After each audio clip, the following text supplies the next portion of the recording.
What's up, everybody? Welcome back to Oblivion. My name is Dusty Lane, I'm Jason Mitchell. and we are the Cinebytes, and we are joined today by another big, beautiful, bearded, bald son of a bitch, a staple in the horror world, Mr. Steve Barton. He is not only a horror personality and an influencer, but of course a published author as well. And we're here to talk about that a little bit. He's a little bit better known to you all out there as Uncle Creepy. Yeah. How's it going, man? How you been? Guys, first of all, I can't believe you're wearing a Comedy of Tragedies t-shirt. That warms my heart. I've done dozens and dozens of these podcasts about the book and everything else, and you're the first person I've ever seen rocking it on a podcast. So thank you. I really appreciate that. I couldn't figure. I had to do it. Like, why And would I not rep? What we're talking about today. is that's the shirt that says on the back, "My fans can beat up your fans," right? Yeah, it sure is. Yeah. Big, big skeletal middle finger back there. You want me to turn around real quick? I can do that. Hang on. Yeah. Yep, Oh there you yeah. go. My fans can beat up your fans. I just had to put that out there to, just remind people that yeah, I may be a nice guy, but I was a badass when I was a younger kid. So Hell yeah. I And attract anybody with any badasses. sense should be a badass too that follows your work for sure. Obviously, we're here today to talk about your book, A Comedy of Tragedies. It was released a little over a year ago, in December 2024. But let's talk a little bit about your horror roots and what got you into it. Apparently, in your formative years, you had a little bit of a War of the Worlds experience. Yeah, it's funny. It's like I was like 35 when I was 12. It was really weird. Listen, my story isn't unique in that I come from like a dysfunctional family. I never realized how dysfunctional it was until I met my friends' families, and I'm like, wait, maybe this shit ain't normal. But my brother and I, we learned at really young ages that, well, actually, my brother turned me on to my brother Rob, that the really cool shit was on in the middle of the night, man, back when we were little kids. So, and you Hmm. never knew what the fuck you were gonna see. It was like the weirdest fucking movies in the world happened at like after midnight before channels went off the air for the night, if you could believe that actually happened at one time, right? Right. And but one weekend he was away, and I was like, okay, well, I'm gonna go check out TV by myself. So what I would do is I would wait and I'd listen for my parents to snore and shit, right? And Right. that was my indication that was like waving a flag. I had the all clear to go into the living room. As long as And you keep the volume down. yeah, totally. So we had this giant ass black and white console TV. This thing was hideously huge. It was the kind of TV that if it breaks, you put another TV on top of it and fuck it, it's furniture now, right? Yeah. The kind of TV that So, could double as a dresser. oh, 100%, dude. It had things on it I've never seen another TV ever have. But one night I tiptoed into my living room, and I turned on the TV and I started flicking through the channels, and I saw this fucking newscast about the dead coming back to life. And I was like, what the fuck? Right. And in my head, I'm like, oh my God, we have to get to rescue stations. And I'm like, what luck that I was up. I can help now, right? Right. So I was 3 years old, dude. This was my defining moment of my life, right? And I go into my parents' bedroom and I turn the light on, and it's fucking, they're so pissed at me. But my mom, a little bit more even handed, with like, hey, you're having a nightmare. Just go back to bed. And I'm like, no, the dead are coming. We have to get Rob and get the rescue stations. Like I was Bruce fucking Campbell or some shit, right? So she gets up, and I grab her by the arm and I start pulling her out of bed. And then my dad wakes up and he's ridiculously pissed, right? Because he hated me as it was, but now I'm disturbing his sleep. Oh, poor him. And I dragged him into the living room and I pointed to the TV and I'm like, look. And what was on was that newscast from Night of the Living Dead. I'm wearing a shirt, coincidentally. And Hmm. it blew my mind, man. I'm like, this was a movie, right? So I ended up getting my first spanking that night. And I remember laying in bed like after the two terror titans had gone back to sleep. And my my fucking ass was throbbing because I got a tannin. It was the first time I ever felt pain, right? And Mm, I remember thinking to myself, wow, that was so fucking cool. I was terrified, but 100% safe at the same time. I need more of that. You oh know, yeah. it was like that rush that I instantly connected to in like 2 seconds. So once I was sure they were back asleep, I ran back into the living room and finished the movie. And that was, I always say that was the night Uncle Creepy technically was born, at least Uncle Creepy as the world knows now, you Right. know. And since then, man, I just started consuming it. My mom worked from like 3 to 11, so I barely saw her. And my dad was fucking drunk off his ass 90% of the time, sleeping in the evening. And so I literally was raised in front of that TV. I Mm, was raised on George Romero movies. He taught me my moral compass, through movies like Martin and The Crazies and Creep Show. Well, Creep Show didn't teach me much. Creep Show taught me how to have a good fucking time. And yeah. it was just it was amazing. And like all these other monsters, like if it was even remotely fucking horror related, I was consuming that shit. And then I remember I caught the original Frankenstein one night, and I was like, holy shit, given the way that I grew up and given the way I always felt, here was a movie about this being that was brought into this world and then just fucking said, fuck it, I'm done with you. And that's how I felt like my whole life. So I was just like, how could I not relate to this? And that's when it really dawned on me that the horror genre is so layered. There are different types of movies and there are different types, and everything is subjective, Hmm. and I think that's the beauty of it. And I think what makes horror movies work more than the average movie is horror, and to a certain extent sci-fi and fantasy,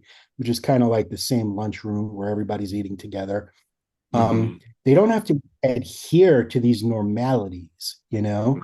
they don't have to adhere to like real life. So basically, the filmmaker, it's up to him to write the rules of this universe, and anything goes. So in that respect, I was excited because anything could happen. I could bear Right. witness to any number of weird situations, and I'd love every moment of it. And that's where the bug came from, man. I was 3 years old on, and here I am, Right. 50 years later, 5 fucking decades, and I still get as giddy as I was when I was 3 years old when I see a movie that I like. Yeah, I think that's pretty common with horror fans across the board because they can dig into something where, yeah, of course it's escapism and everything. And you mentioned that, sure, these things are subjective, but I try to convince everybody as often as I can that horror should be objectively the best genre there is, pound for pound, because it can do everything that all of the other genres can do and then some, as well as being edgy at the same time. It can be I dramatic, it agree. can be suspenseful, there can be a romance story in it, it can be funny, it can be all this shit all at once. And that's what I love about it. And your first experience with Night of the Living Dead in your living room at, in the middle of the night, not only was your first introduction to horror in general, but also your first introduction to George A. Romero, which we'll circle back around to.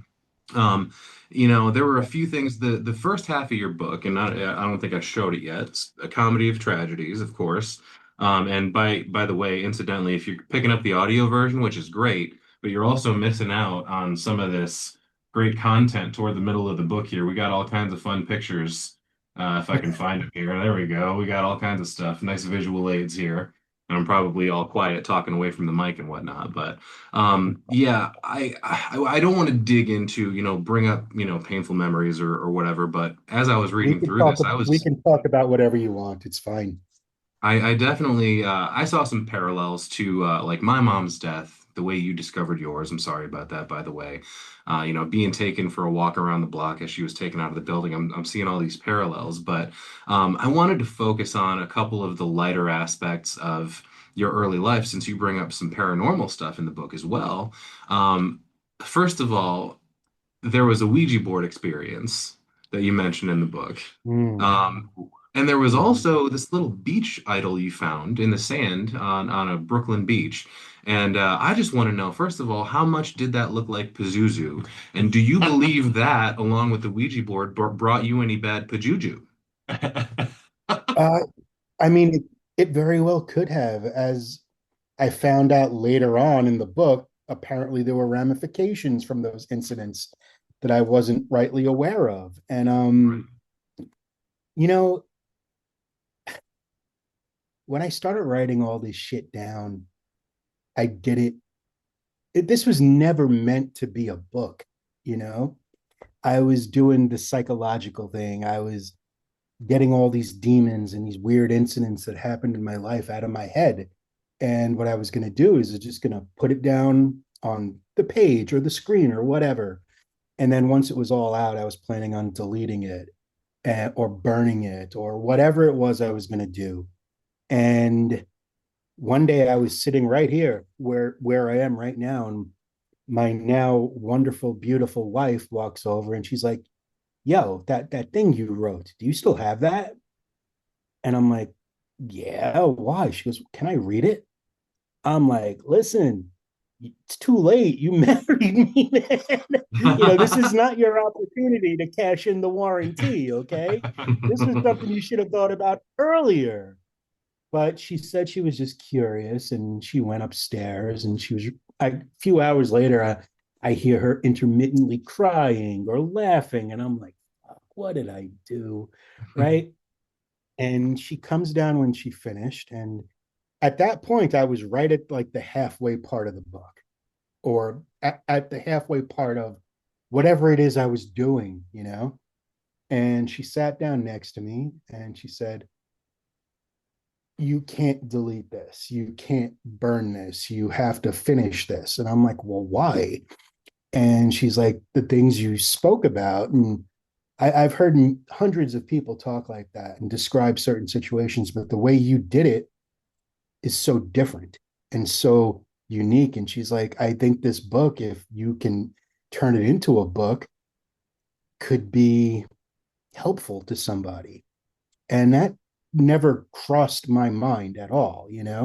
So I took her advice, and I was glad there was no divorce paperwork in her hand when she was done. That was a win. And I I took another 2 years and I wrote down everything. And then I was faced with a dilemma. And listen, if I didn't live this shit and didn't have the witnesses to this shit that I do, I would call bullshit on everything in the book. But I just lived a strange fucking life. And I was left with a dilemma. I sat there, and in order to get these things out, I recalled them in more detail than I ever had that I'd ever let myself in my entire life. And had I have known this was going to be out there for public consumption, I probably wouldn't have been as descriptive or maybe even as open, you know?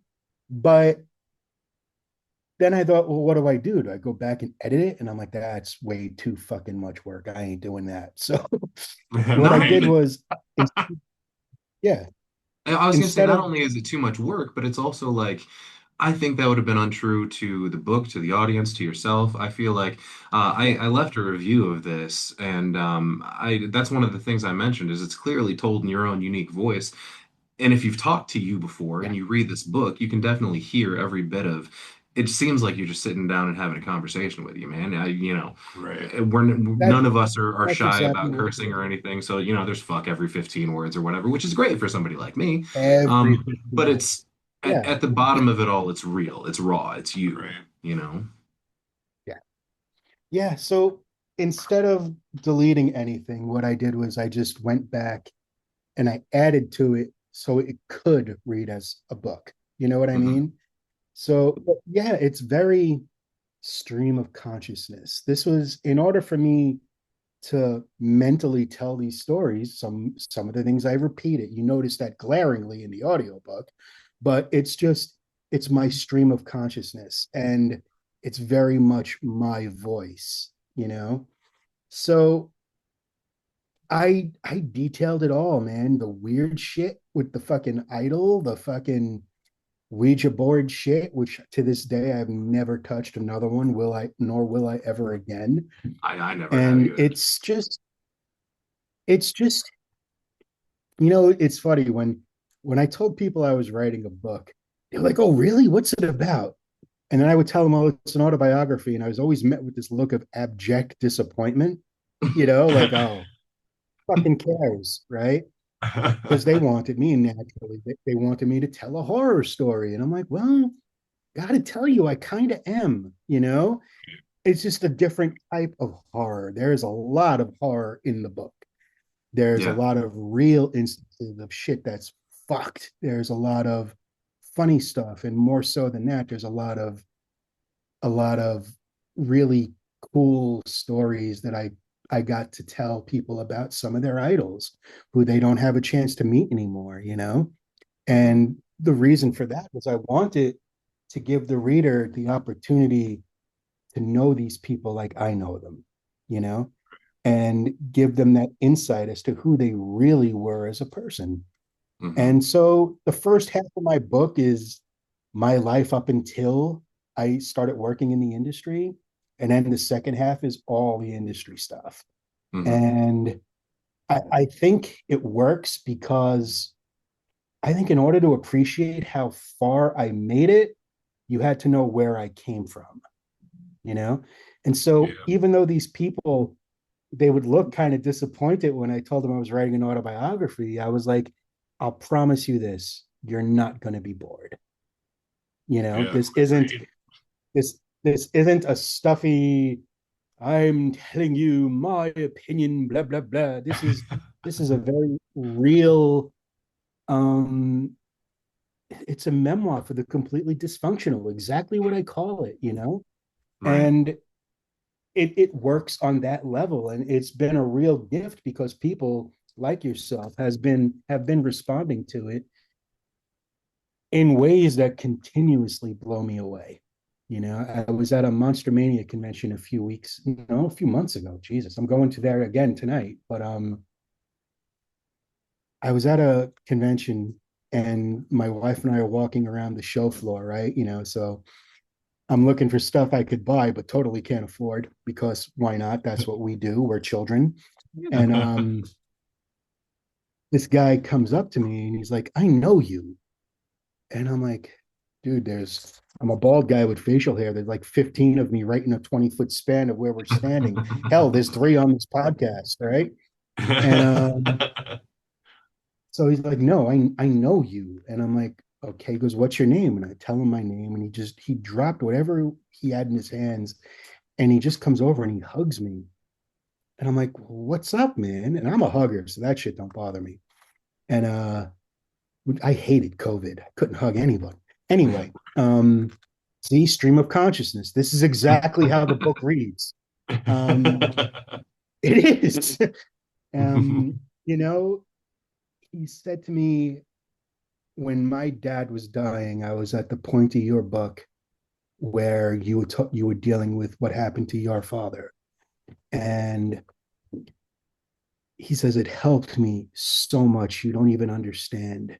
And I got teary, man. I mean, to me that's the biggest compliment I could ever get. So never mind awards, never mind whatever accolades I'd be lucky to get in my career doing anything. To me, knowing that I was able indirectly to help somebody go into a really dark time and make it through to the other side, that's everything I need, to Right. just really say, okay, I accomplished something.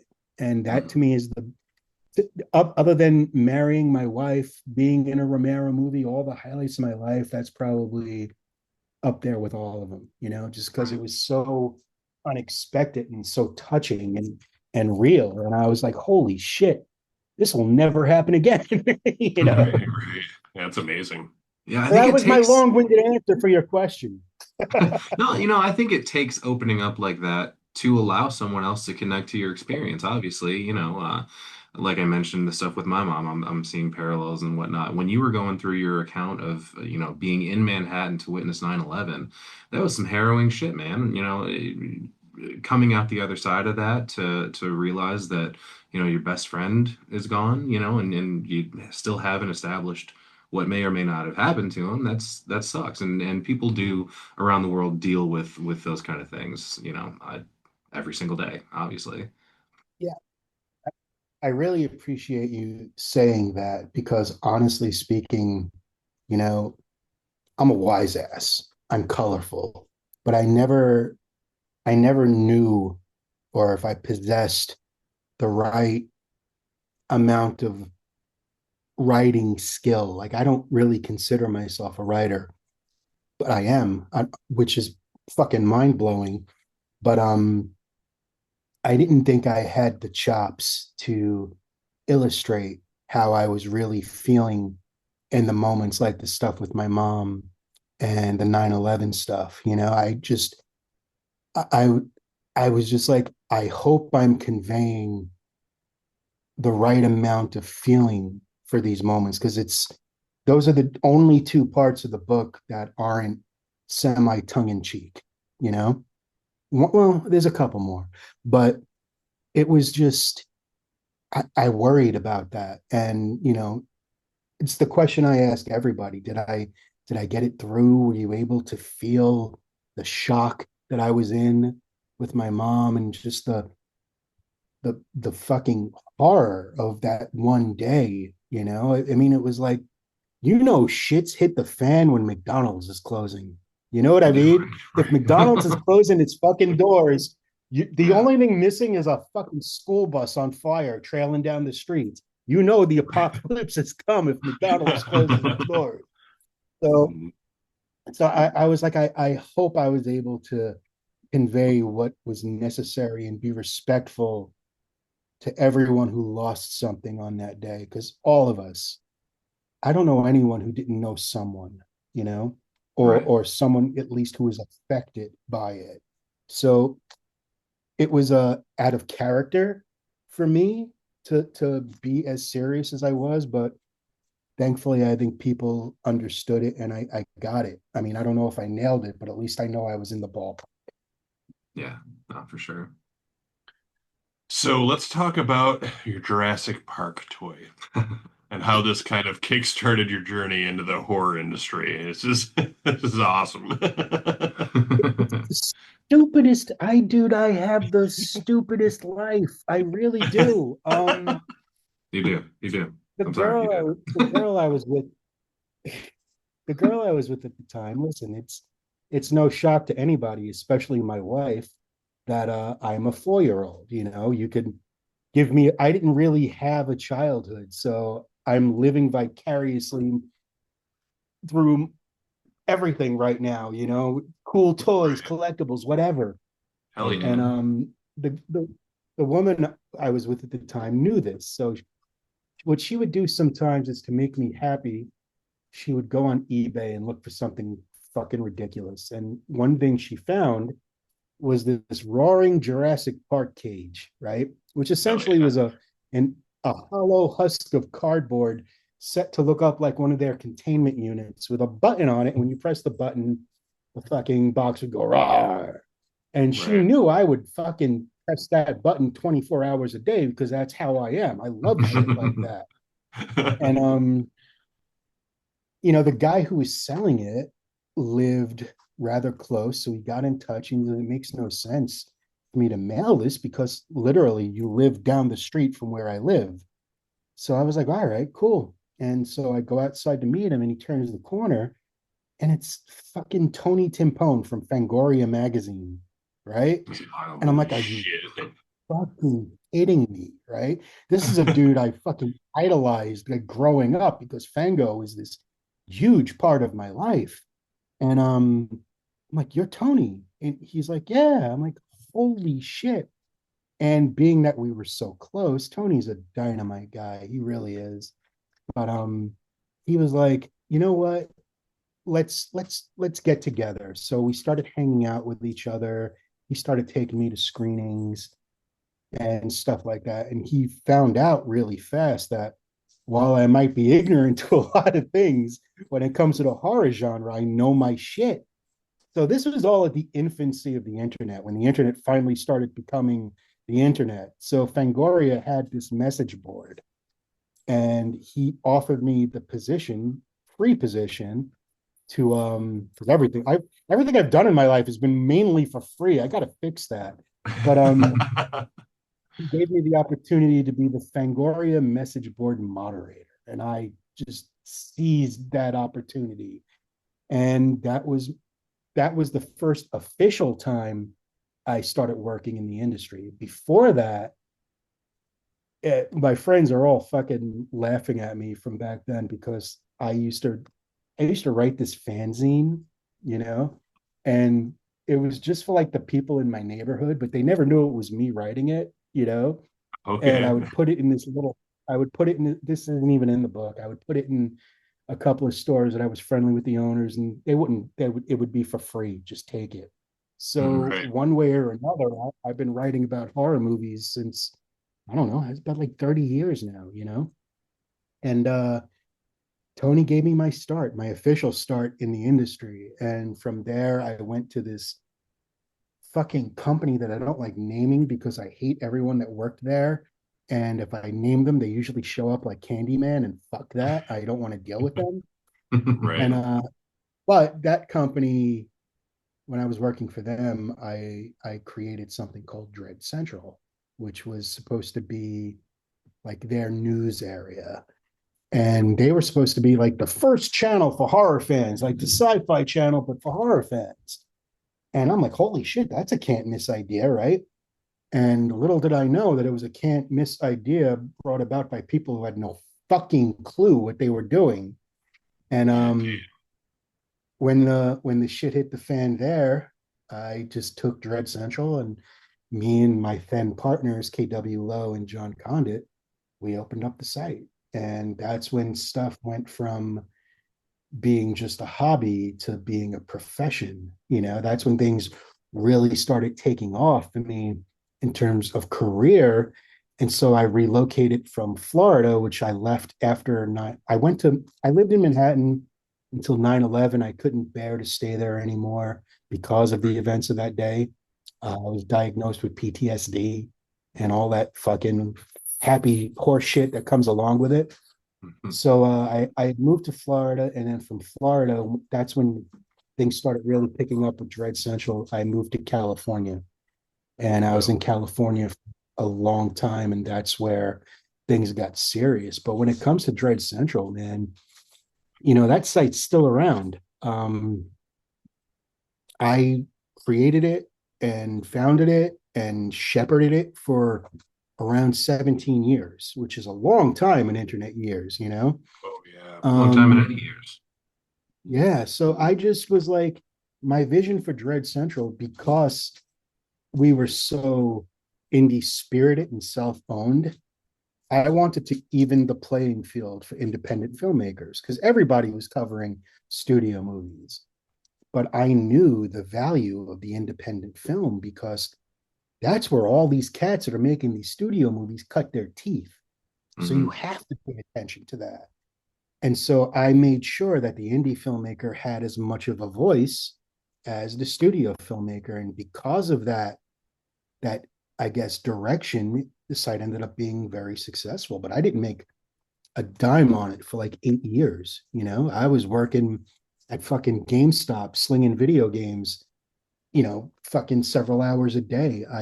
My typical day was I would wake up at like or 4:30 in the morning, update the website for the people on the East Coast or whatever. And then I'd go to work at 9. I would come back home at about 3. I would update the site again, and I would do that until dinner. And then dinner would happen. And then I'd update the site again, and I'd go to bed until about probably 12, 1 in the morning. It really And, sounds familiar. you Where have know, I heard that before, Jason? yeah. So, I mean, I put in the work, and we were making money during those early years, but being that I had a staff, that was really creating this amazing content for us, because I didn't go to writers, I went to fans, you Hmm. know, and I went to people who had strong opinions.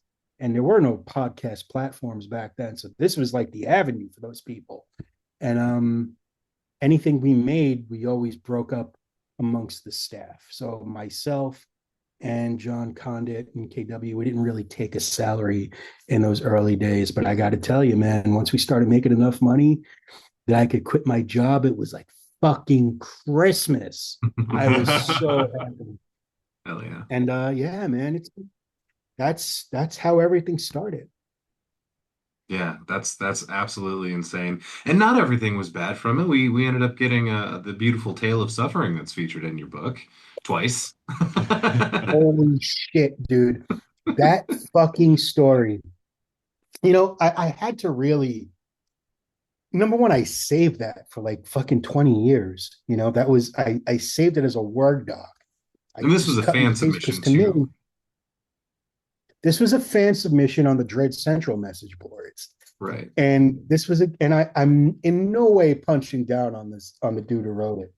I fucking genuinely loved it because it was like if Ed Wood was still writing, it's everything's misspelled, but the enthusiasm behind every word that this kid was putting down was so infectious that when like a part two or three or part three, part two came out for A Tale of Suffering, it was like an event, man. I was getting popcorn ready, right? I always loved that story. And to me, it's a perfect picture of the average internet user way back then. They were just Yeah. trying to connect. And I genuinely love that story. That story has brought people to tears laughing. And Right. so when I'm doing the book, I'm like, well, fuck it. I'm going to put this out there for everyone who remembers it. And we did.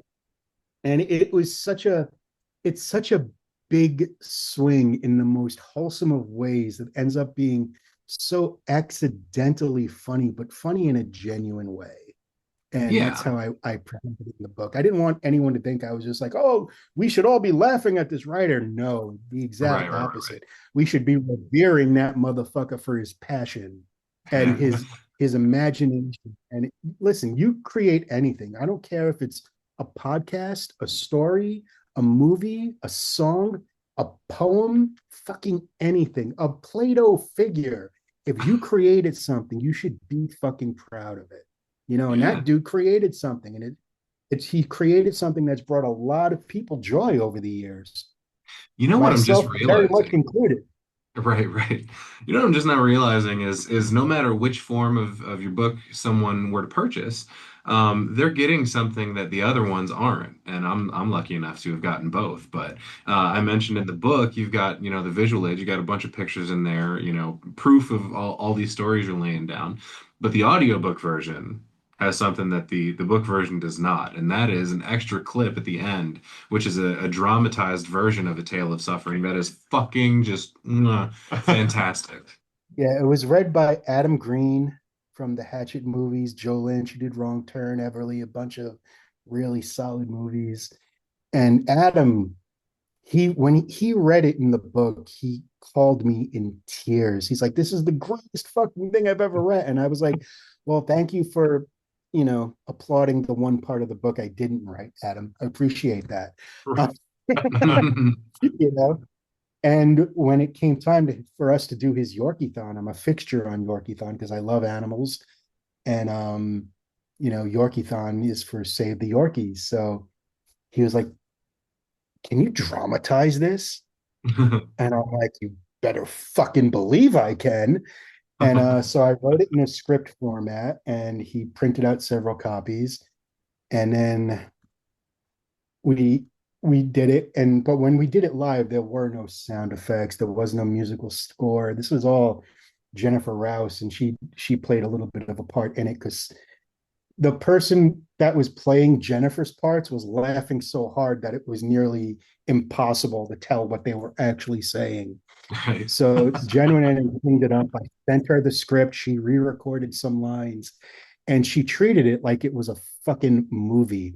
And I'm like, you need to treat this like it's the fucking action movie of the century. And she nailed it, dude. She came up with all original music, the sound effects. She's so talented, and I'm so lucky that she did that. And you know what? The one question I get about the audiobook was, why didn't I read it?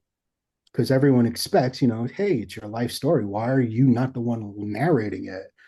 And the simple answer for that is, honestly, listen, I couldn't. I put it down so I could close those doors and keep them shut. You Hmm. know, Right. and to read it, I haven't read the book. I've listened to the audiobook, but I haven't read the book. And I didn't want to just put myself through that again, because yes, the book is a lot of fun, but it's also very personal. And so originally, this incredible actor named Mark Redfield, he had read the book, and Mark was last seen in Netflix's Fall of the House of Usher for Mike Hmm. Flanagan. Yep. And Mark read the book, and he called me and he's like, I have to do the audio book version of this. And I'm like, well, why?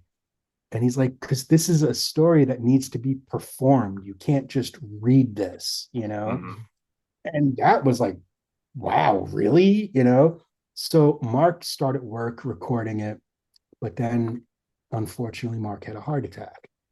So at that point, no one was able to get into his computer, and we didn't know how much he recorded or anything like that. But the original idea was Jen, who was his partner, was going to score the whole book when needed. Hmm. But since that didn't happen, and for me not having the budget to have her do an entire fucking 9-hour book, I went to her and I go, Mark loved A Tale of Suffering. Let's let's do A Tale of Suffering for Mark. Right. And that was our way of honoring him. Yeah. There's a lot of really weird stuff in the book that only I know. Like, I'll tell you right now, I'm looking at your t-shirt. There's like, if you look behind the letters, there's emails. Well, look at the book cover, Yeah. knucklehead, not down your shirt. All you're seeing in there is nipples. You got nipples.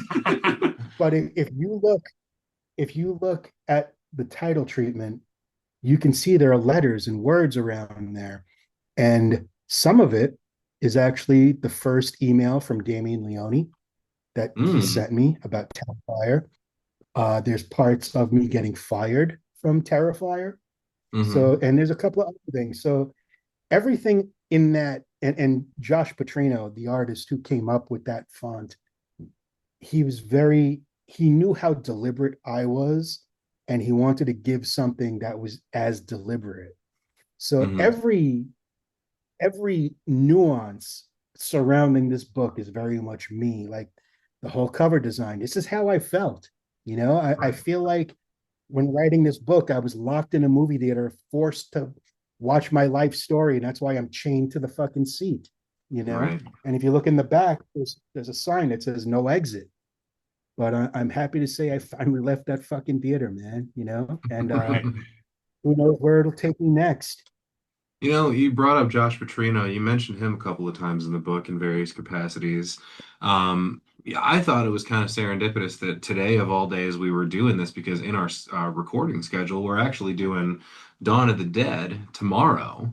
Hmm. And so I feel like this is a good Nice. spot to bring. I mentioned you had your War of the Worlds moment early in life, and that comes full circle in the form of you actually meeting George A. Romero, and not only meeting, but actually befriending, like, spending a good amount of time with a person that's been your idol your entire life. What was that like? How lucky am I?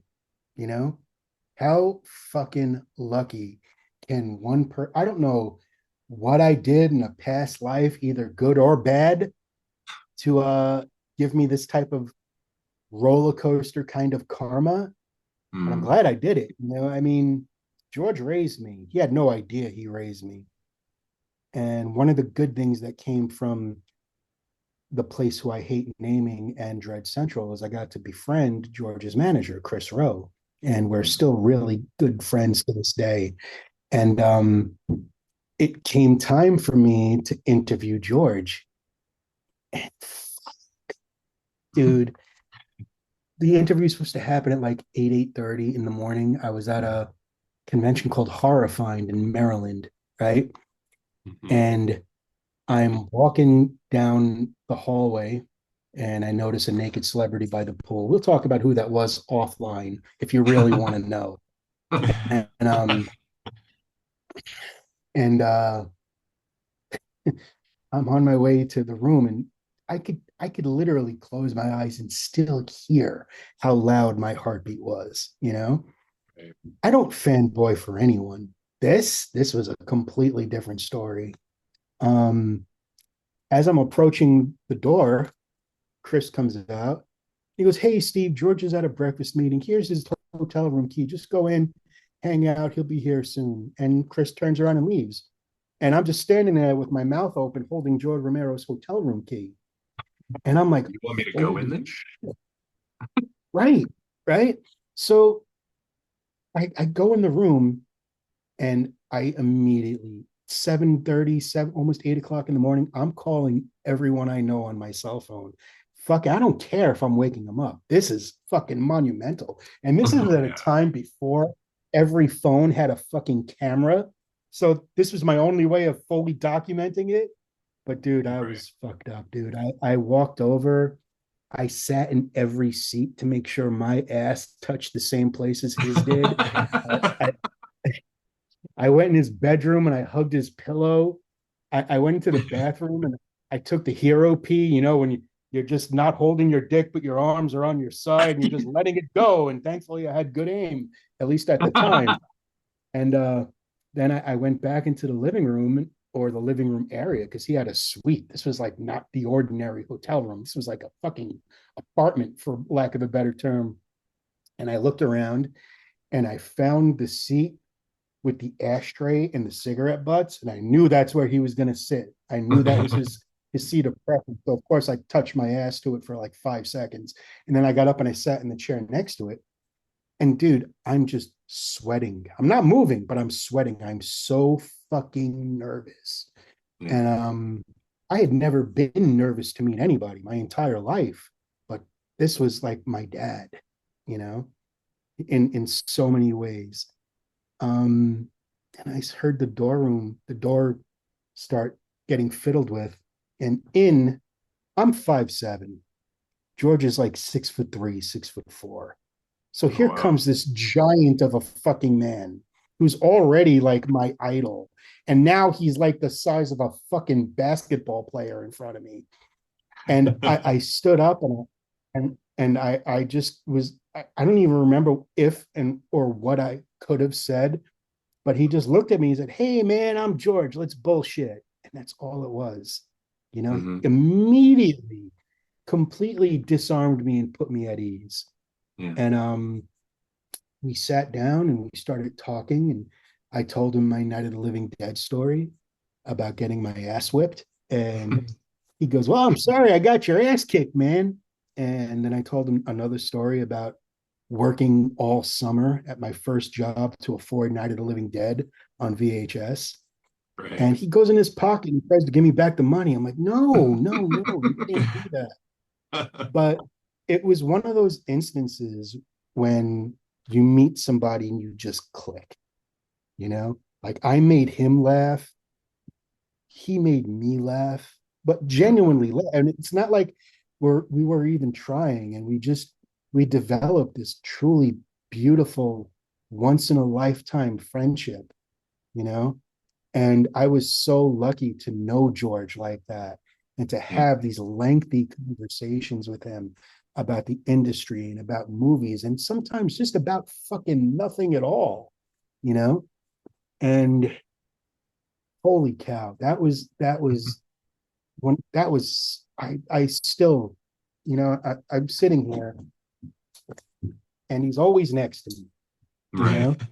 And I always have this next to me because I like knowing that he's keeping an eye on me. Right. And and Sid's here too. But Well, it was I was going to dig into a little bit of that in a minute here, but while we're on the Romero subject specifically, your friendship, blossomed and developed enough for him to invite you to be in one of his movies. Why don't we talk about Survival of the Dead a little bit here? fuck, dude. That was my life coming full circle. This was everything that I ever could have imagined. I still can't believe I actually did that. I mean, one day I was, because George and I, we got to the point in our friendship where we were just assholes with each other. Right. He would call me This guy. Ramirez. He would call me Ramirez for some reason, no reason. Hmm. I'd call him like Whit Bissell, and it was just there was no reason for any of this. It was just it's how we were with each other. And he says, "Hey, Steve, man, I got this thing cooking here up in Canada, and I can't possibly cast you as one of the living. So you want to come up and play a zombie for me?" And I'm like, "Nah, Say George, I less. can't work with you." So, but yeah, I was like, "Holy shit!" So George, in true George fashion, he paid for my flight, he paid for my hotel. He sent me my call sheet, which I still have, and I went up to Canada, and dude, it was fucking freezing out, but I was the happiest person on the planet. I didn't feel shit, right? Oh But yeah. it was funny too, because like I'm on like cloud nine, so I get to the hotel and I'm hungry, so I go downstairs to get something to eat, and like everybody in the hotel restaurant is miserable, and I'm like, wow, what the fuck is going on here? And I'm like bubbly, right?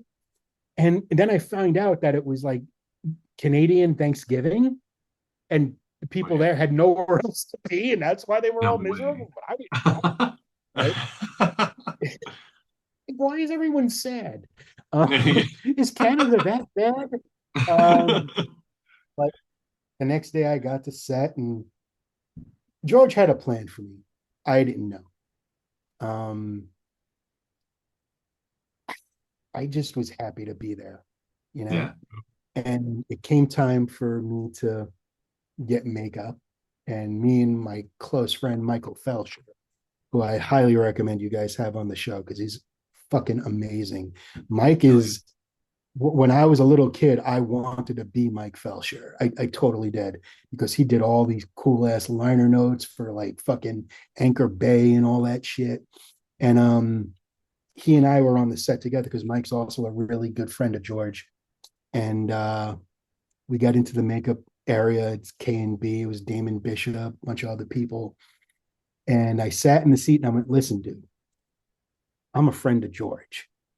There's two things I don't want. I don't want to be gray guy, and I don't want to be blood splatter guy. I'm fucking bald. Torture me, you know? Right.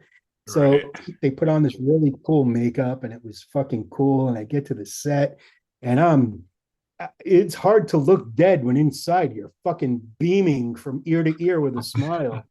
But they put me in this pen and I'm just shambling around. We're in this thing for like 4 hours. It's literally like 14 degrees outside or some shit like that.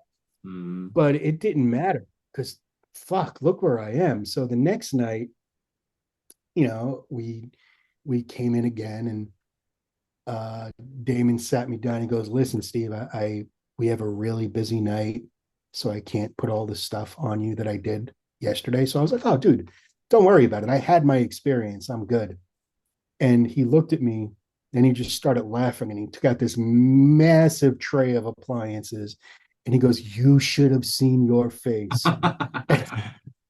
And so all of a sudden, I had all this fucking stuff on. It was like 3 hours. I was in the chair. And I had no idea. And then while I'm waiting in the fucking pen where all the zombies were, George comes up to me and goes, hey, Steve, come here a minute. So I go over. I'm like, what's up? And he's like, all right, listen, you're doing the main kill of the movie. We have this body. You have to tear it in half and take a bite out of it. And we have Hell one yeah. shot because we only have one body. And I was like, what? Fuck. you know. And Mike knew this was going to happen, and I didn't know, and Mike didn't tell me. So he's just sitting there smiling at me, and I'm just like, holy shit. So I'm like, okay, let's do it, right? Fuck yeah.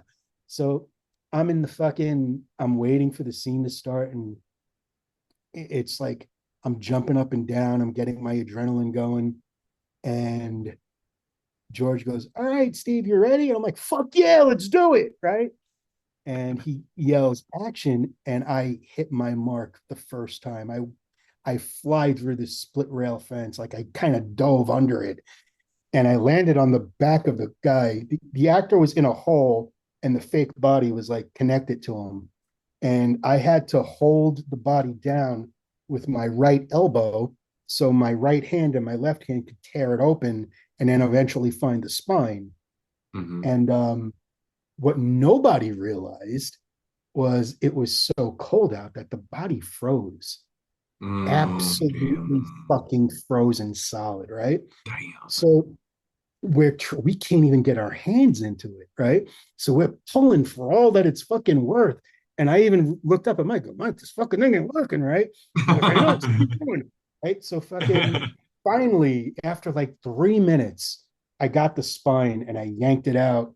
And then the other two zombies that were on the leg part of the thing pull the legs away, and we take bites. And it was, I mean, my hand was cut from yanking on the spine because it was frozen solid in place. And then the Mhm. fucking fake blood that was in these little things, it from, I guess, the friction of us fucking pulling on it, like kind of heated it up a little bit. But then as Right. soon as the fucking blood bags opened, the blood would hit our hands and instantly froze, you Oh, know? So it was like wearing mittens made of pain. I can't even tell you what that felt like. And right. it happened, it went off. If you watch Mike Felsher's supplemental material, I think he's releasing it separately. It's called Walking After Midnight. He Mhm. has the entire scene where we're struggling with this thing, and he has a little counter that shows you how long it actually took. Oh, And wow. it was over, and I was like, holy shit. I was like, can you imagine having to let George down, right? Because we couldn't Yeah. fucking open this thing. Mhm. And when George is happy, he's laughing, he's slapping his leg, he has this huge smile on his face. And he comes over, and I look up, and he's beaming. He's like, holy shit, are you all right, man? And felt I just fell to my knees in front of him, and I put my arms around his legs, and all I said was, thank you, thank you, thank you. That was so important to me. I didn't Yeah. even realize how important to me that was, you know?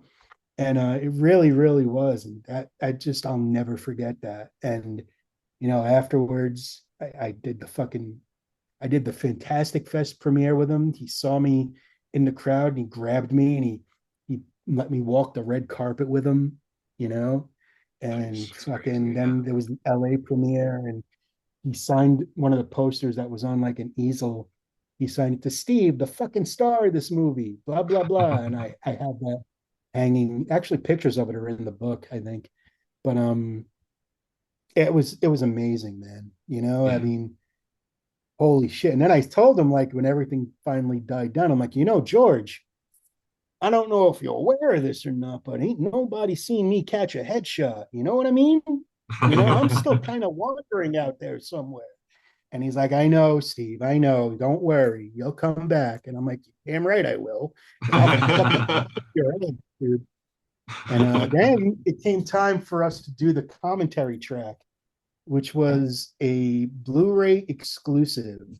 Um, in the infancy of Blu-ray, they had this service called BD Live, which let you I remember download that. extra supplemental material. And Hmm. the commentary came too late to get on the discs that offered it as a BD Live exclusive, which I have it. I have the audio file, but unfortunately, once BD Live went down, the commentary just went down with it. But Mm. I'm hoping if they do a special edition one day, they'll reinstate that commentary. But that was fucking nuts, dude.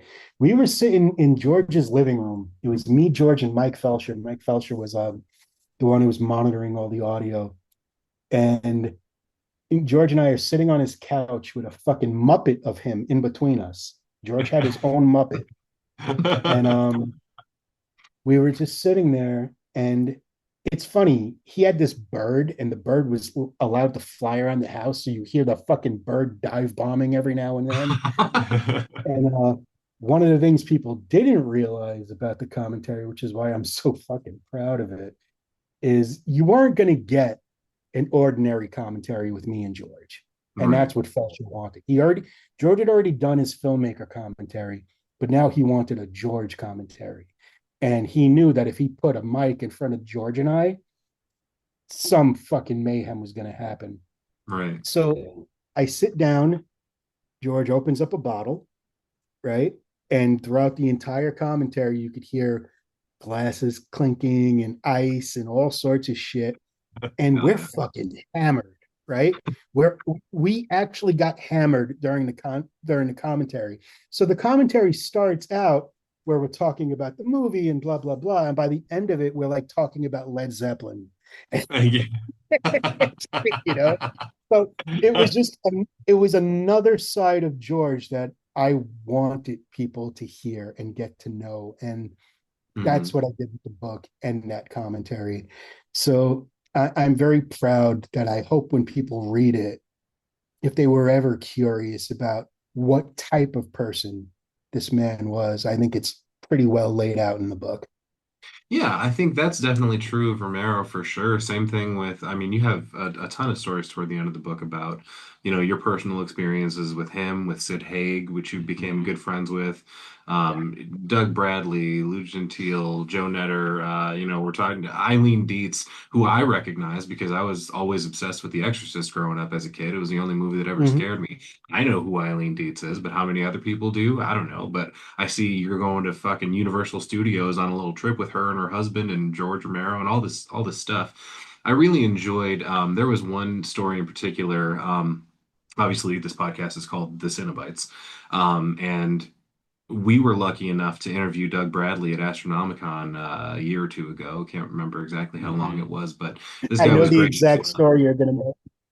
Yeah, the this guy was gracious enough to give us 15 minutes worth of interview with a line building and everything. So I was blown away by that. He was a great guy, but I got a kick out of the story from the book of him somehow he ended up with a bullhorn out of nowhere and he just yells across the convention center, "All right, you've all bought enough shit. It's time to go home." And he's trying to Yeah, usher everybody out so they can go fucking party because he's yeah, got plenty of man. those stories in there too. Yeah. Yeah, I mean, that was the thing. We got to a point where we were always on the road with each other.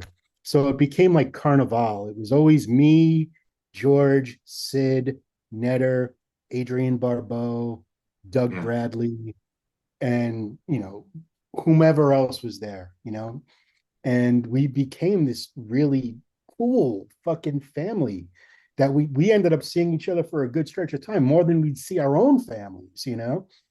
And there was this couple named Dave and Kathy Wilbur who were like convention junkies and complete rock stars because they would put on such a cool after party for us after an event that they were at.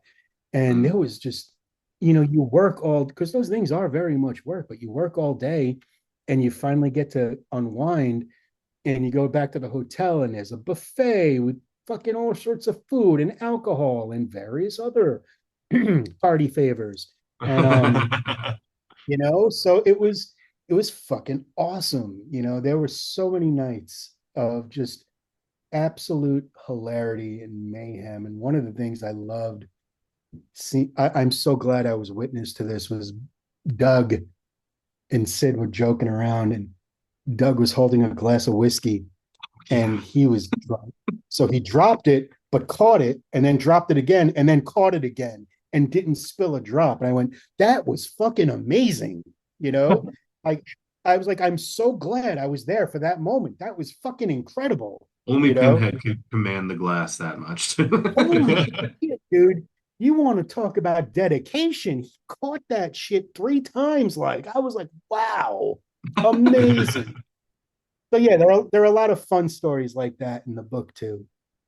All right, I'm gonna say one word, and I just want your reaction to this, because obviously you experienced this, I didn't, but I just want to bring up one word association here. So, where are you gonna go with this?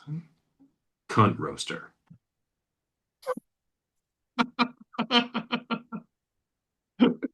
Oh my God. So Sid, Joe Netter, and myself were kind of inseparable. You know, we used to they used to refer to us as the Terror Dome because we were all bald. And we just one night we were just drunkenly sitting around and we're like, yo, let's just start a band. And Sid's like, Like you do. play anything? I'm like, no. And Joe's like, I don't play anything either. I'm like, we don't have to play anything. We Shut can, up. That's not the we fucking can, point. yeah, exactly, dude. I was like, it was like our Spinal Tap moment, right? So originally, the name that come up for the band was Cunt Grinder, but then it turned Really? out that there already was a cunt grinder in Sweden. Of course. So like, who knew? So I'm like, all right. So what's the next logical step? Cunt roaster. So we the plan was we talked about we did interviews about having a band, and we were going to play at Rock and Shock, and I came up with mock CDs. You know, the first CD was a picture of a roast beef sandwich, and it said certified, and that was Yeah. the fucking cover of the CD. Then there was the B sides. It was called the Stillborn, the Stark or Black or something like that, and then the live CD was Rattle and Come. So fucking weird.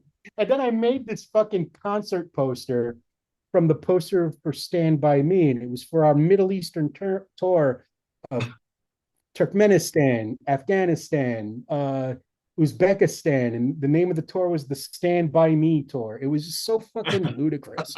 And Jesus. then and then people in Bulgaria, of all places, caught wind of this and they wanted to interview the band. And we were like, what? Right? We were huge in Bulgaria, dude. What Right. band? Yeah, right. But the plan was we were gonna ride this out for like a year. And then at Rock and Shock, we were gonna get on stage before Guar or whomever was playing, and we were gonna break up on stage without ever having playing a note. You know what I Right. mean? And that would have lived in infamy. And one day Sid called me and he's like, Steve, we got to stop the cunt roaster stuff. And I'm like, why? He goes, because my agent's asking me about it. And I'm like, Oh shit. oh. So yeah, we had to let go of cunt roaster, but I think I included a couple of those CD covers and I think the tour poster is actually in the book too. It was so fucking dumb. Everything we did was so dumb. And but it was also magic, you know. Sid became my mentor as well as George. So I had two mentors, dude, George Romero and Sid fucking Haig. You know you How wouldn't have it any fucking other way. Right. how lucky am I, dude, that I had problems in the industry and I didn't know what to do. And I had Sid and George to call. Are you Mm, fucking kidding me? So the only reason I'm any sort of successful is both of them. And when Terrifier happened, they had both passed by that point, and I knew they would be so happy that I finally I made it somewhere. I finally hit a level that I've been striving for, and so every night of the theatrical run for Terrifier 2, I bought two front row seats that I knew nobody would buy because it's the front fucking row in case they wanted to come down and see the movie. You know, I wanted to make sure there were two seats empty for them. And yeah. yeah, man, it was an amazing fucking ride, man. I'm glad that these stories can live on through the book, you know, Oh yeah. and people can find out about these people.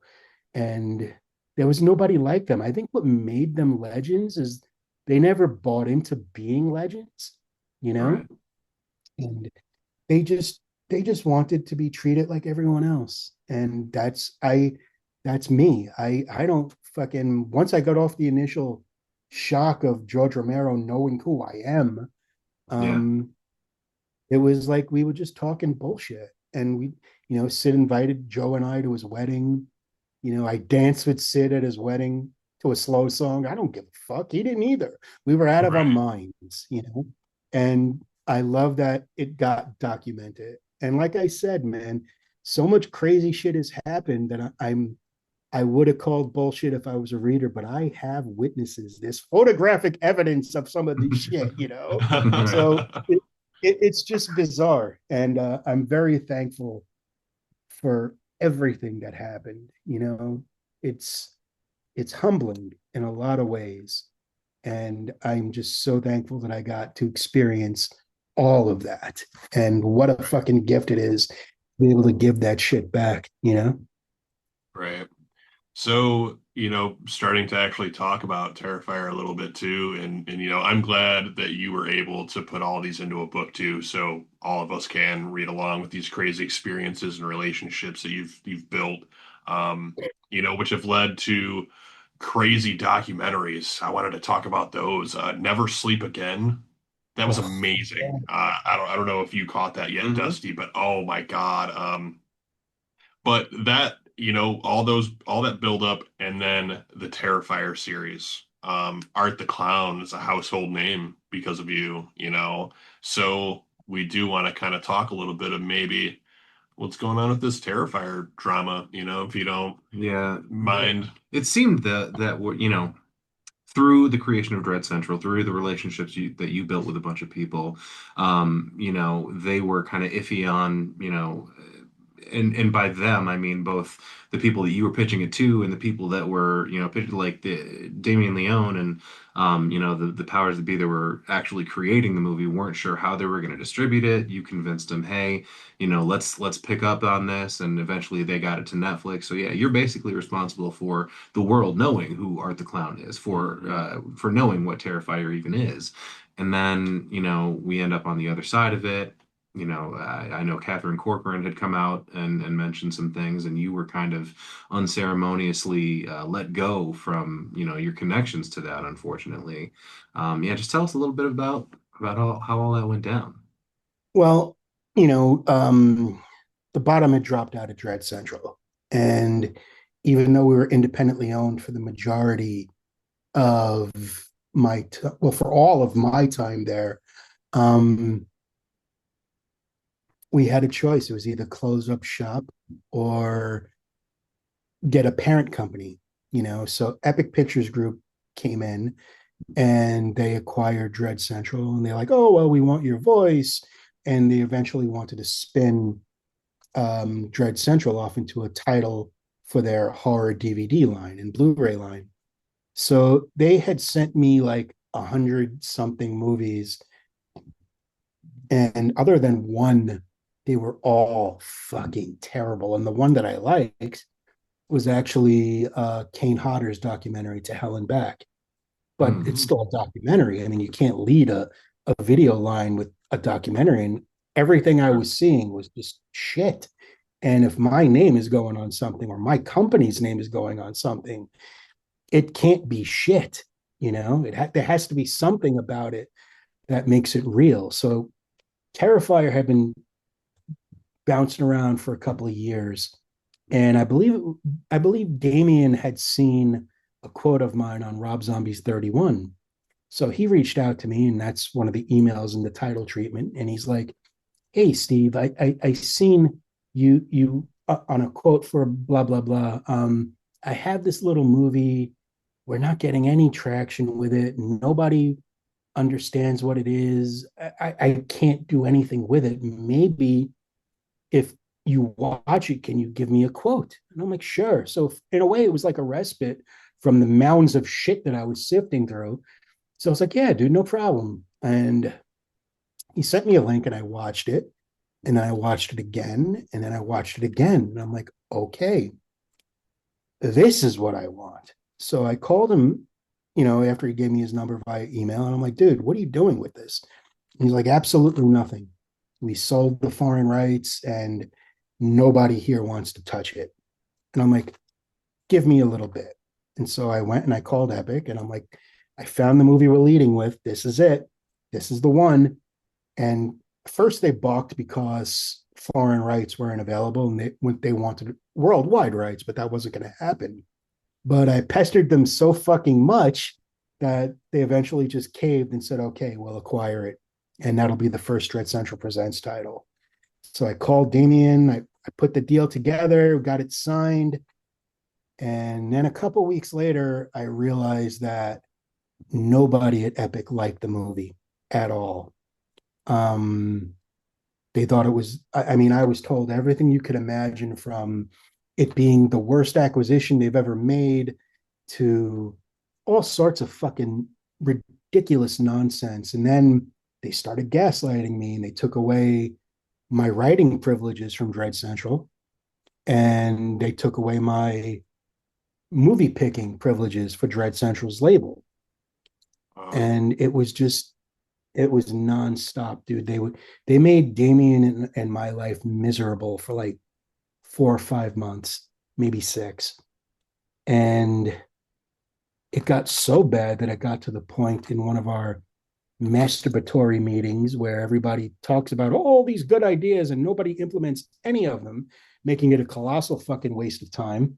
Mm-hmm. And I just stood up and I said, listen, if this movie doesn't hit like I think it's going to hit, you can have my part of the company. I'll walk away, you know?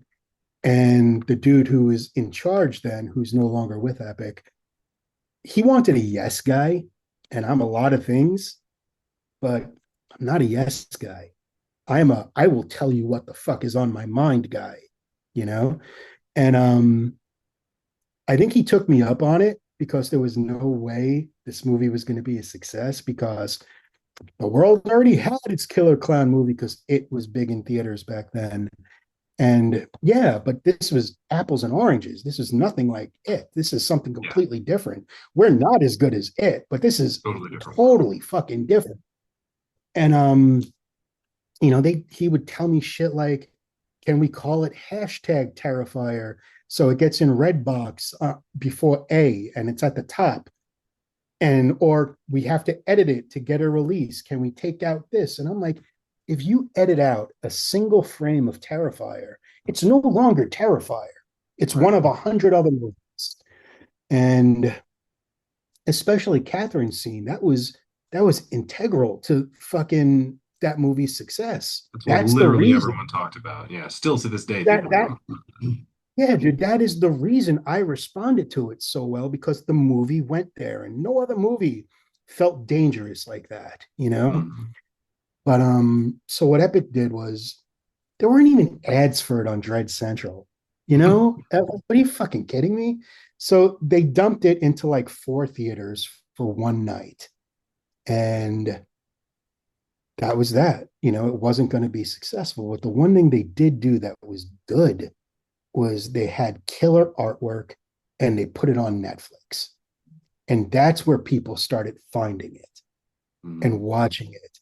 And then within weeks, like the tide turned, you know, all of a sudden, Art the Clown murals were popping up in Germany, in New York, in all sorts of fucking places. Fans were making their own merch and wearing it at like conventions and shit like that.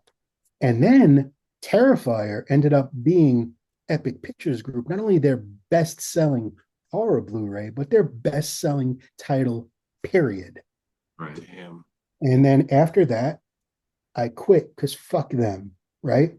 Terrifier, I do things on my terms.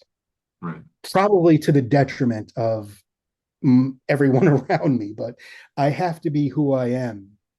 And if Terrifier was going to be my swan song from Dread Central, a company I created and maintained, I couldn't think of a better note to go out on, you know, because here was a movie that the fans embraced.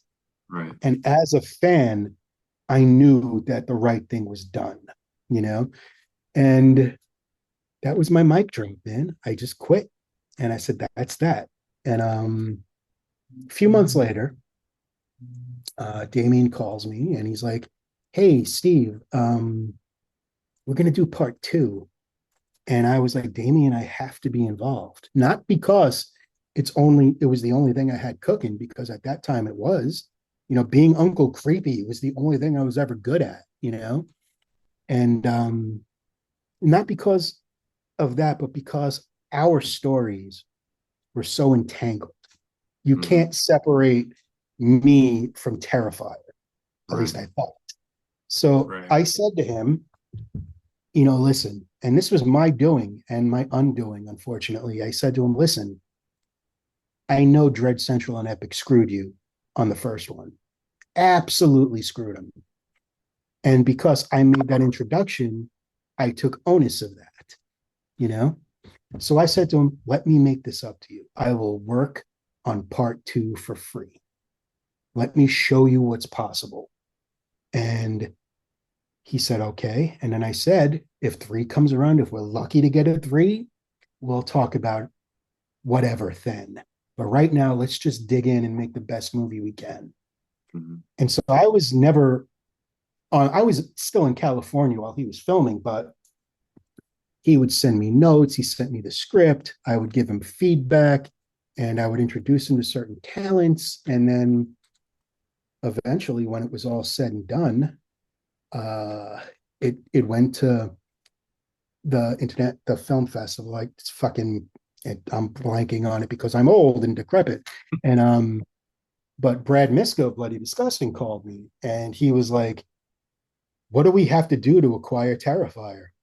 And I'm like, you're asking me to ask them to go with another website after a website screwed them? And I'm like, listen, you need to make them a serious offer and be abso-fucking-lutely transparent. And Bloody Disgusting were heroes in that respect. And once we knew we were getting a release, things started happening. First, Brad came to me and he's like, what do you think about an R rating and then an unrated cut at home? And I said, no.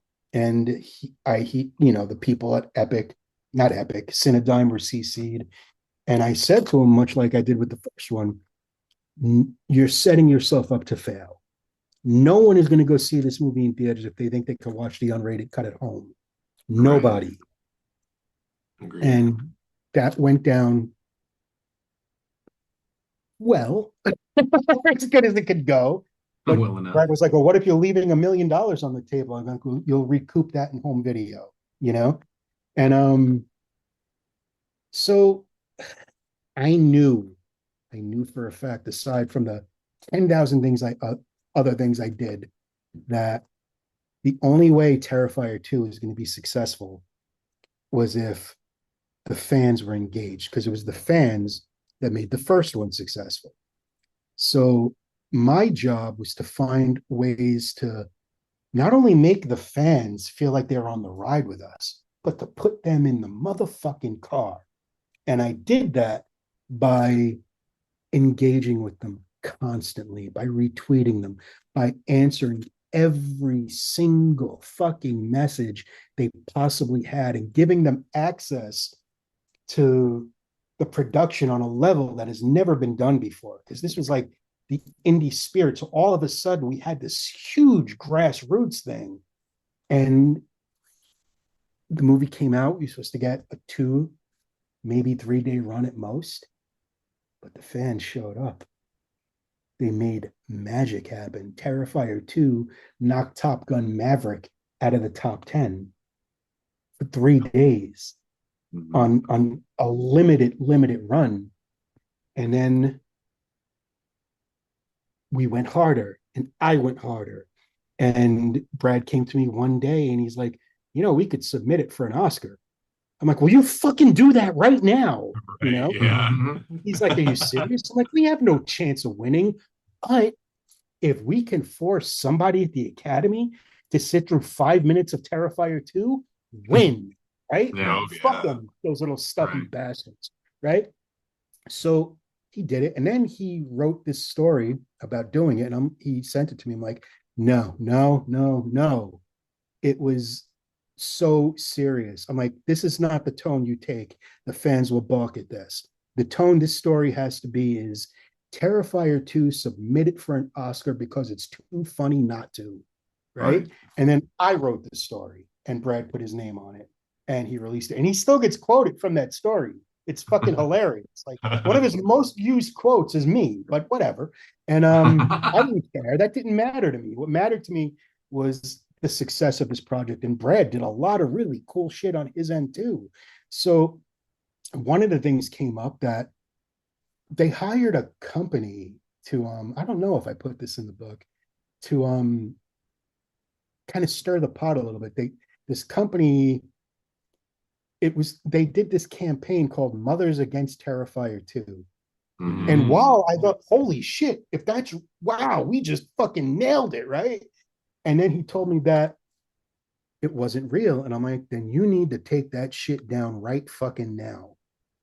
And then I went online and I said, listen, this isn't real. While it's nice to know that somebody did this as a goof or whatever, Mhm. we don't need this. Because if somebody found out that that was fake from anybody other than me, Yeah. okay, it would have flushed whatever credibility we had down the toilet, Yeah. you know, because we had all this natural happening fervor and it was great, you know, it was unbelievable. And then I remember one day I was sitting there and I'm watching TV and Jerry O'Connell's on some fucking morning show and he's talking about Terrifier 2. And he's like, whoever's doing the marketing for this is a genius. And I'm like, hi, how you doing? Me and Bloody Disgusting, where we didn't have a marketing budget, but I pulled out almost every fucking trick I had in my toolbox. And I made sure every horror fan knew Terrifier 2 was either coming out or getting ready to hit home video. And I did that for 2 years in total, you know? So it was constant pushing, constant. I was back to sleeping like 3 days and not 3 hours a night. My wife could tell you that, you know, she was seeing me fucking do all of this. And it was cool, man, because well, let me back up a little bit. So before Cinedyme signed, Brad, Damien had called me and he's like, listen, we're really close to signing with Bloody Disgusting, but it's not the offer we want. We want X amount. So I called Bloody and the people at Cinedyme and told them what they wanted. And then 10 minutes later, Brad called me back and I got it. And I went to Damien, I put them together, and everybody was happy. So I secured the distro deal for Terrifier 2 and the proper theatrical release and also the budget for a part 3 if successful. That was all me. And we were on top of the world, dude. I got in touch with Kevin Smith. Kevin Smith brought me in, you know, we did a double feature there. So that's how the project wind down. You know, it was the best way to end it was a screening with Kevin fucking Smith, you know, who actually sat and watched the movie, something he does rarely from what I understand. And we were all on top of the world, man. And before we knew it, people were talking about merchandising. So I went and I used all of my contacts that I accrued from Dread Central and I got them their first big merch deals. And that's why you see stuff like Terrifier in Hot Topic and Spencer's and all this shit. And I did a million other things. I did everything on Terrifier 2 except physically film the movie. And I did it all without fucking ever being on set, which is a miracle. Okay. Now, I thought I was pretty much fucking locked in, right? So this was a funny moment. So like a few months later, Dread Central realizing the fucking what they had finally, they re-released Terrifier into theaters and they put out this press release. If I do a sequel to my book, I'm including this fucking press release where it's like, oh, we knew we had something special with Terrifier. I'm like, oh, you did. Did you really think that? Because I have about 7 fucking empty aspirin bottles that tell me a lot differently, you know? And it came time to re-release part two. And Damien filmed this little segment. Just before he filmed it, he was sending me test footage of different lenses used and asking my opinion on which one looked the best. And, we had that conversation. And then, like, fans started emailing me because they had decided that, they were going to re-release it with a special collector's poster and a exclusive look at part three. Mm. And fans knew how to get in touch with me. I'm not hard to find. And because I engaged them so much, literally hundreds and thousands and hundreds of thousands of people knew to get in touch with me. And so some of them would write me about, hey, it's not playing near me, or my father's sick and I can't make it, or it's just I can't afford it. Is there any way that you guys will be selling the poster afterward? And I'm like, I don't think so. It's made specifically for this. So during this time, my brother Tommy was in the hospital and he was dying, you know, and I was in a really dark place because you don't think of when you think of your brother, you think of this ever virile fucking dude, Yeah. and he was just days away from death, and that made me feel like shit. And then I thought to myself, well, I have the opportunity to make these fans happy. Mm. So without their knowledge, when Terrifier 2 was re-released, I went out, I got to each theater that was playing it by me, introduced myself to the manager, said, hey, can I just get 2 of these posters? Are you sure everyone has enough? You have enough for everybody that's here? I'm like, oh, absolutely. So to do that, I ended up signing a couple for the theater managers and whomever, or taking pictures or whatever. Whatever I had to do to get these 2 fucking posters, I was going to do. So I went to 4 different theaters and I did the same thing in each theater and I ended up with about 10 posters. Now, I don't know if those fans were lying to me. I don't know what was true. And I didn't give a shit. Right. I knew that in my dark place, I had a chance to make someone else's day. Mm. So I emailed them back. I asked for their addresses. I told them I got their posters and I mailed it to them. They're like, what do I owe you? I'm like, you don't owe me anything. I just had them shipped to their houses Right. and I sent it UPS. And about a week later, my brother passed, and that was really shitty. And then about 2 weeks later, I was fired by email from the other producer, Phil Falcone, who essentially was angry that everybody recognized me as a producer more than they did him. And that was the gist of the email. And so it was total little dick syndrome, right? And they're Yeah. like, you were not on set. You've grossly misled the public into thinking you're a producer on this movie. I'm like, do you know what a producer does? Are you that fucking green? Right. And yeah, apparently. So I was let go from Terrifier 3, coincidentally, before there was a chance for me to make money. And I was crushed, you know? Yeah. And I stood quiet the entire time. And the reason I stood quiet is because Terrifier's success is what's good for the genre. And other than my wife, the genre is something I love more than anything. You Mm. know, I gave my whole life to this genre. I literally have. And I regret none of it. And if I had it all to do over again, I wouldn't change a fucking thing because we won. I'm very proud of Terrifier 2 and becoming unrated and going out unrated and being successful. Now horror movies are violent again. Um, the MPAA has literally been fucked. They're done. What could they do? These movies are making money, and something that Hollywood was in desperate need of, especially after COVID, was making money, and there was no putting that genie back in the fucking bottle. Yeah. So,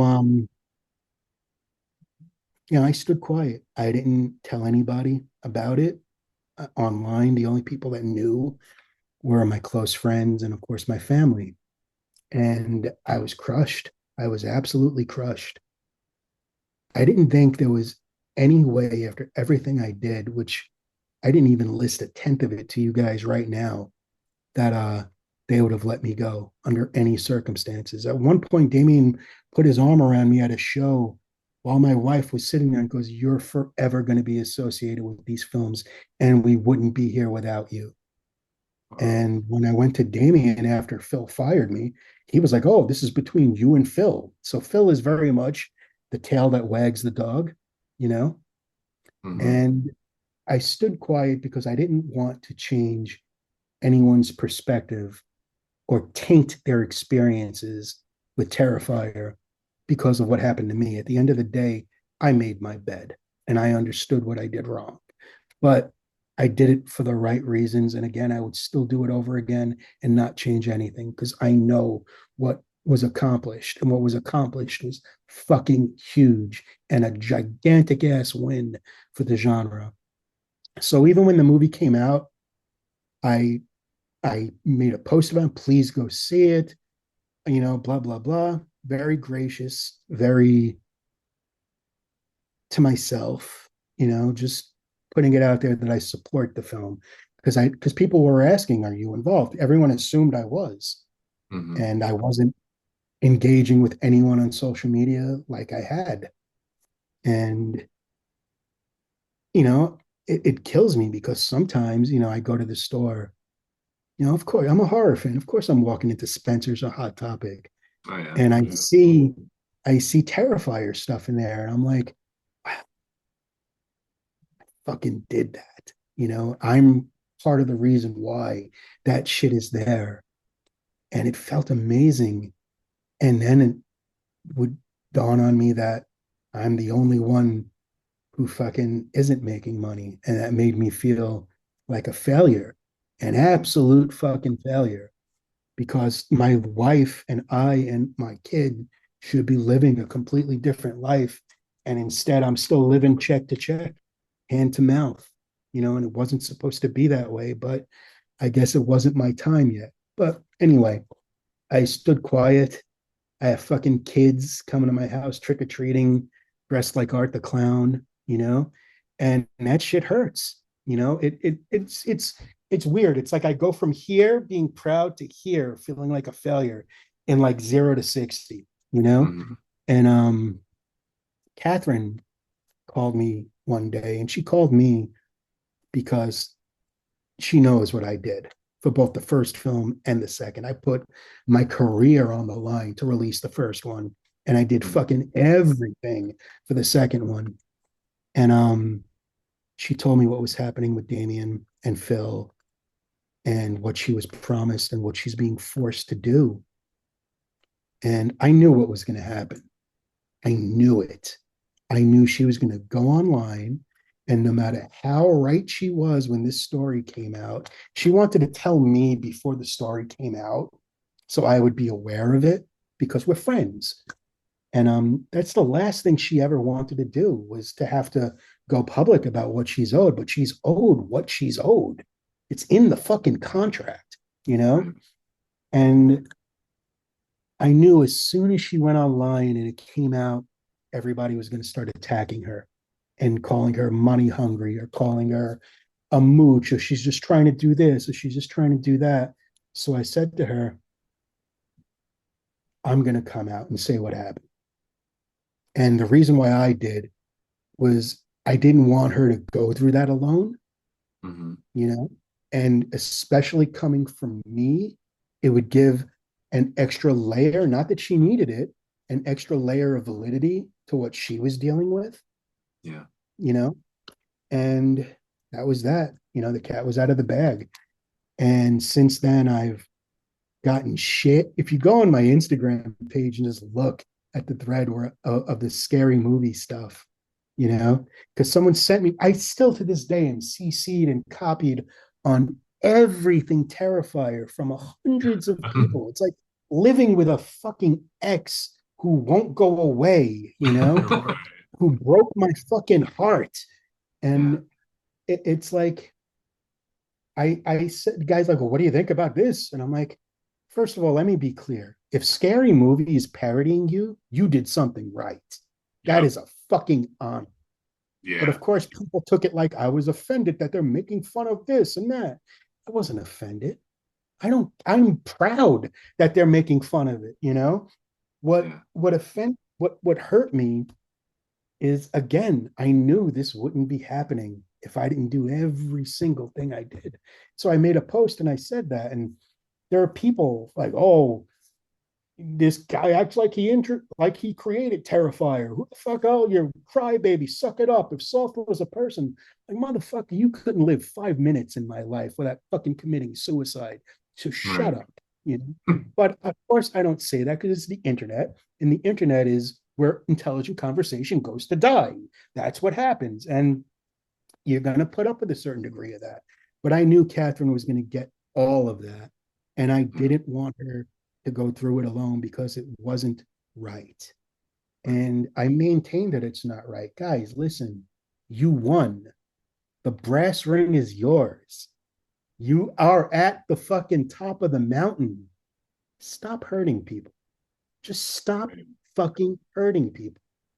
And that's where we're at, you know? Yeah.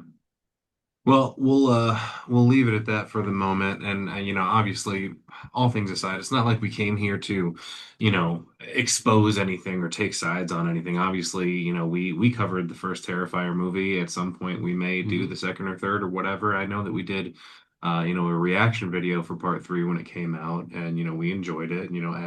As horror lovers that love, the practical effects and people going the extra mile doing that, focusing on that aspect of filmmaking.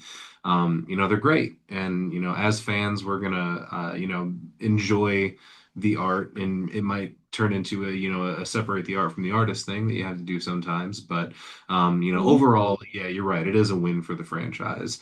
But Yeah. I think I we're getting don't want close. I'm sorry to interrupt. I just don't want anyone to feel differently about these movies. It's Right, the Right. people, or some of the people that made them. 90% of the crew of Terrifier are great guys, great right, women, great talented people. Practical effects, yes, there's 90% practical effects, but if it wasn't for Josh Petrino augmenting those effects and painting out wires and adding facial features to dummy heads or whatever, the right. myriad of things that he did, it would those kills would not sing without Josh Petrino. And another thing that annoys me is they never acknowledge him publicly. It's always, oh, all 100%. No, no, it's not. Right. It's you Well, don't you think people are fucking gullible enough not to know that there's a fucking tube that should be hanging out somewhere? You right. know, that all has to get painted out, man. Mm. So it's like it like all this stuff snowballs to me, and it makes me realize that these are awful people, you know. And had I have known what they were like, I wouldn't have lifted a finger. And not for nothing, if not for Catherine's scene, I never would have even responded to that. So they owe this shit to her, you know. Right. And that's just the way it is, you know. And to when you have people that have been nothing but good to you, that have worked with you, like, listen, you can make the best movie in the world and do all the fucking work yourself, and God bless you for doing that. But if nobody knows about it and nobody has seen it, what have you done? You Yeah. know? Yeah. And that's just the way it is, man. And they should be. I have no horse in this race. They're never going to give me money because lawfully they don't have to, because I'm the one who said that I would work without a contract, a handshake deal, because I believed in them and I wanted to atone for what had happened to them at through Epic Pictures Group, you know? And it was a shitty situation, but it's also a Hollywood situation. This is what happens. Yeah. And I all I want is for Catherine to get what she's owed, because that would make me feel better, you know? Yeah. Right. And literally that's it. That's everything in a nutshell. I've already made peace with the fact that I'm never going to see a fucking dime in a million fucking years from anybody over there. But if the situation was reversed and I was the filmmaker, I would have hit me off 100 times already, you know? Oh, yeah. But these people don't think that way. And, it is what it is. And I don't think it's necessarily anyone but one person in that group that's souring everything. And it's just the way it is. Yeah. No, I totally get all that, but rest assured that you are an important figure in the horror industry. Maybe a little bit more behind the scenes than you'd like to be, but we certainly appreciate you. And I think Jason, you wanted to seek his opinion out on a few things from last year, this year Yeah, upcoming. yeah, of course. You being the professional here, everybody's interested in what you like. You So I use that term loosely. hey, at least to us. And most of what we do in our lives, we do loosely, so it's all right. So I was wondering what your number one or maybe number two of last year was, and what we should be looking out for this year.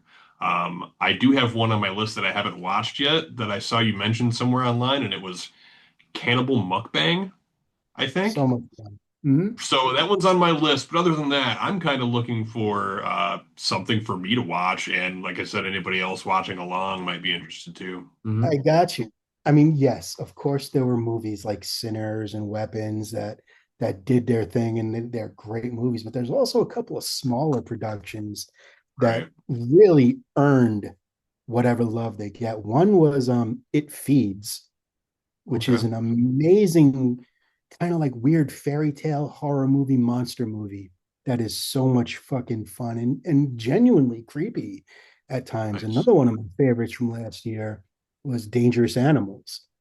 Okay. Dangerous Animals, if you've never seen that, it's essentially a serial killer who kills people by taking them on a cruise and feeding them to sharks. The movie's fucking Okay. insane. Yeah, hell And yeah. yeah, it's a great movie, dude. And both of those are on home video, VOD, whatever.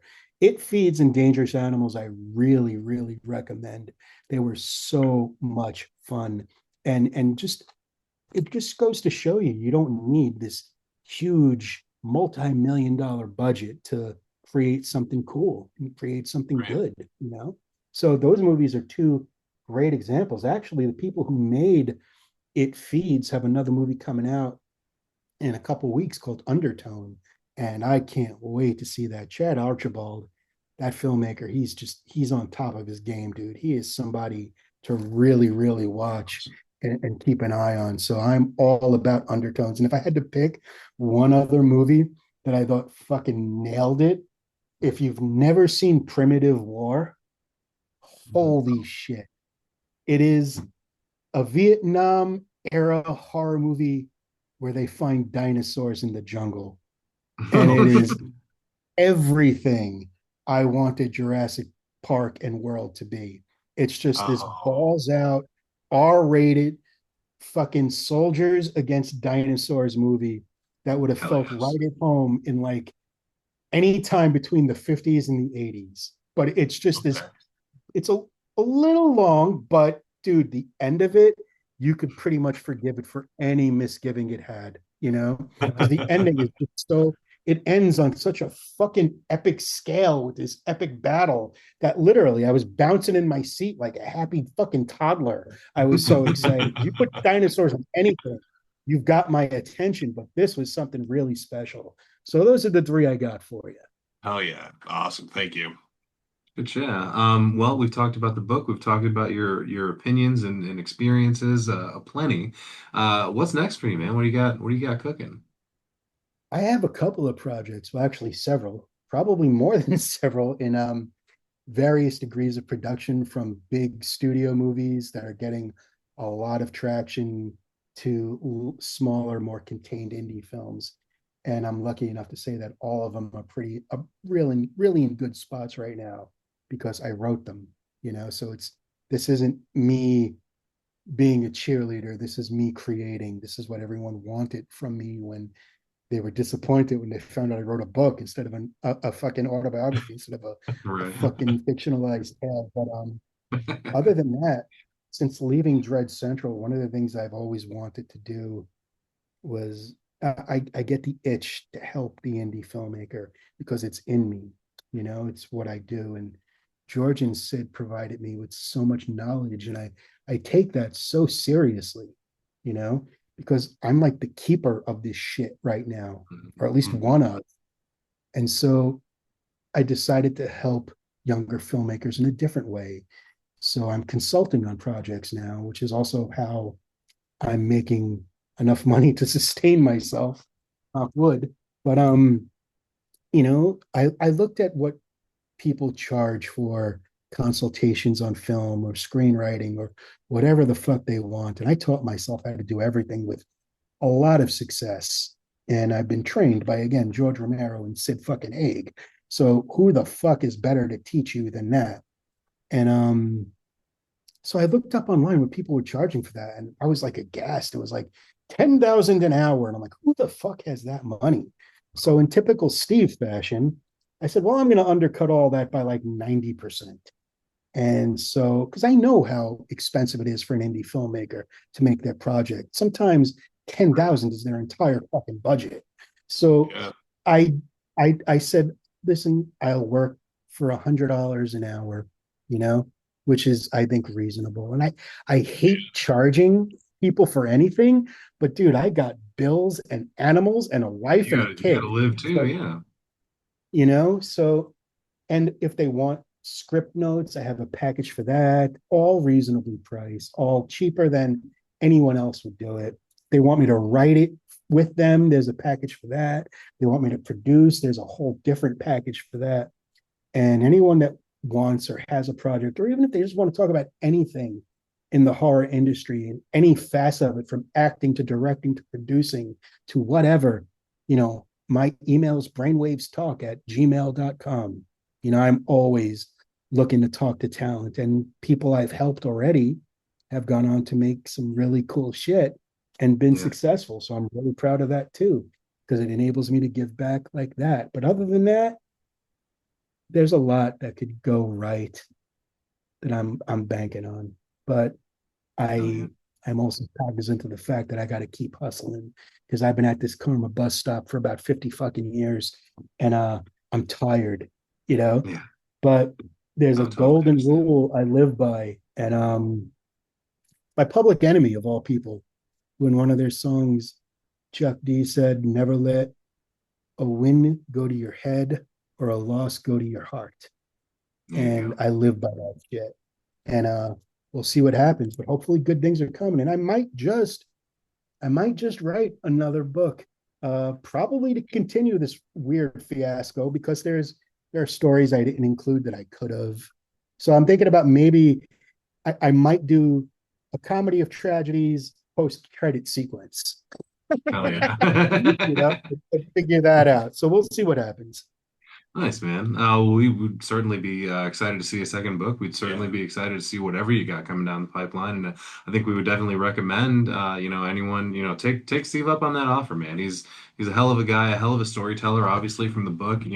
You're here to help the indie filmmaker. We didn't even get into any of the paranormal activity or Peli connection stuff, but Next yeah, I time, highly recommend. Yeah, absolutely. Next time.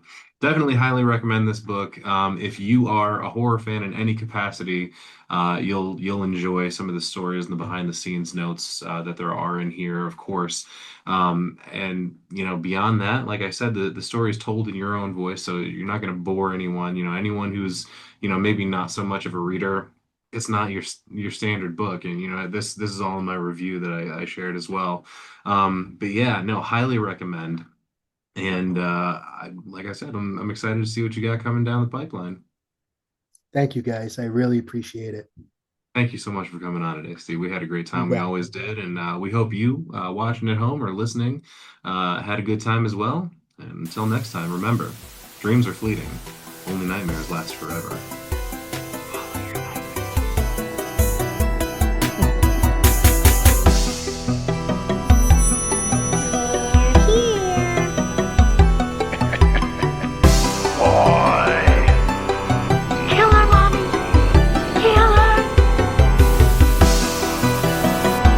I bid you well.